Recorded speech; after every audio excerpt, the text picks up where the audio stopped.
Olá, sejam todos bem-vindos ao canal. Nossa aula de Geografia será sobre a hidrografia do Brasil, que está lá na página 40 do livro de Geografia. Acompanhe comigo a leitura e preste muita atenção. Hidrografia é o estudo das águas de um determinado espaço, como as dos oceanos, dos mares, dos rios e dos lagos. Os oceanos e mares são grandes extensões de água salgada que contornam os continentes. O Brasil é banhado pelo Oceano Atlântico. O litoral é a área de contato com as águas oceânicas. O Brasil tem uma imensa área litorânea, a costa brasileira. Vai do Amapá ao Rio Grande do Sul. Os rios são correntes naturais de água doce, que tomam a direção do mar de um outro rio ou de um lago. As partes do rio são: nascente, onde nasce o rio; margens, terras laterais que são banhadas pelo rio; foz, lugar onde o rio despeja suas águas; afluente, rio que despeja suas águas em outro rio principal; leito, percurso por onde as águas do rio passam. Os rios que nunca secam são chamados de perenes. Muitos desses rios nascem no interior do continente e desembocam no mar. Os rios que secam em determinadas épocas do ano são chamados de temporários. Em geral, esses rios nascem no interior do continente e lá mesmo desembocam. Ao conjunto de terras drenadas por um rio chamado de bacia hidrográfica. Nela ocorre a captação de água para um rio principal e seus afluentes. No Brasil, as principais bacias hidrográficas são: Bacia Hidrográfica do Rio Amazonas, Bacia Hidrográfica do Rio Tocantins, Bacia Hidrográfica do Rio São Francisco, Bacia Hidrográfica do Rio da Prata.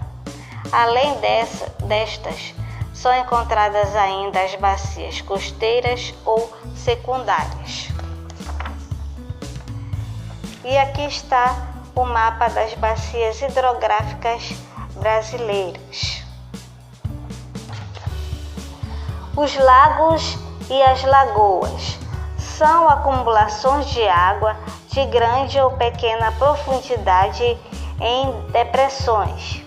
Existem lagos naturais que são formados por fontes naturais, vindas de um olho d'água ou devido de um rio, e lagos artificiais, que são constituídos pela ação humana para obter algum progresso. Por exemplo, na barragem de Sobradinho, que foi construída para se ter uma fonte geradora de energia elétrica, possui um grande lago artificial em um de seus lados. Outro tipo de construção artificial é o açude, que é destinado a represar a água dos rios, das levadas ou da própria chuva para ser utilizada na agricultura, na indústria ou no abastecimento de povoações. Também é possível encontrar água nos lençóis freáticos. Os lençóis freáticos são formados pela água que entra pelo solo e passa por várias de suas camadas até formar um reservatório de água no subsolo. As várias camadas do solo pelas quais a água passa a filtram. Dessa forma, a água dos lençóis freáticos é considerada potável.